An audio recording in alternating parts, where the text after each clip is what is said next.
छत्तीसगढ़ के गृह मंत्री विजय शर्मा बुधवार को राजस्व मंत्री टंकराम वर्मा के साथ एक दिवसीय प्रवास पर बीजापुर पहुंचे। उन्होंने मिनी स्टेडियम में चल रहे बस्तर ओलंपिक खेलकूद के आयोजन में युवा खिलाड़ियों से मुलाकात की।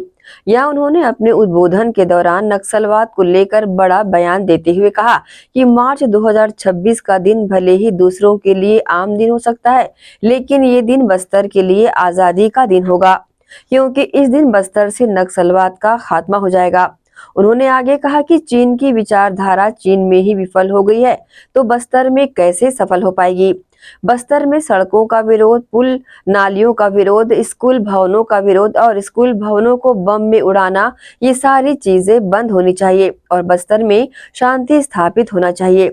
इसलिए आने वाला समय केंद्रीय गृह मंत्री अमित शाह की मंशा अनुसार मार्च 2026 बस्तर की आजादी का दिन होगा।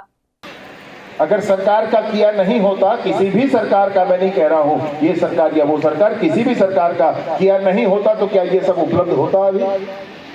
क्या ये इंफ्रास्ट्रक्चर, ये खेल का मैदान, ये खेल के लिए सुविधाएं, आगे जाने के लिए संभावनाएं, क्या ये सब कुछ होता? कोई चाहता क्या है? वो जो चीन यहाँ पर का वो विषय है, वहाँ ही सक्सेस नहीं हो पाया। वो भारत में क्या खोजते हैं, क्या चाहते हैं, और उन सारी बातों के साथ बिल्कुल स्पष्टता ये बात है, माननीय अमित शाह जी ने बहुत स्पष्टता के साथ कही है बात, मार्च 2026 अभी नुक्कड़ नाटक में आपने देखा, एक संवाद आया था कि वो दिन किसी और के लिए सामान्य दिन होगा, लेकिन बस्तर के लिए वो आजादी का दिन होगा, आजादी का दिन होगा। पहुंचे, अस्पताल पहुंचे कि ना पहुंचे, और जब ये सब पहुंचना चाहिए तो कोई क्यों पुल बनाने से मना करता है, कोई क्यों सड़कों को उड़ा देता है, कोई क्यों बने हुए बिल्डिंग को बम से उड़ा देता है? किसने अधिकार दे दिया? जिनके बच्चे खुद विदेशों में पढ़ रहे हो, वो बस्तर के बच्चों को स्कूल के लिए भी मोहताज बनाकर रखते हैं।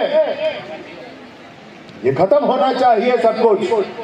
जिनके अपने संसाधन बड़े बड़े हैं, बड़े बड़े शहरों में हैं, वो यहाँ पर बस्तर के लोगों को वंचित बनाकर रखते हैं। ये खत्म होना चाहिए, ये बिल्कुल स्पष्ट होना चाहिए। मैं आज बस्तर ओलंपिक में बीजापुर विकास खंड के इस कार्यक्रम के माध्यम से आप सभी से ये कहने आया हूं कि बस्तर अब उड़ान भरना चाहता है। बस्तर के नौजवान, बस्तर के युवा अब देश दुनिया में जाने और पहचाने जाना चाहते हैं। जैसे बस्तर की पहचान बनी है, चीन और जापान तक बच्चे गए हैं बीजापुर से, वैसे ही बीजापुर के बच्चे अब और आगे जा करके अपने जीवन में आगे बढ़ करके सारी सुविधाओं के साथ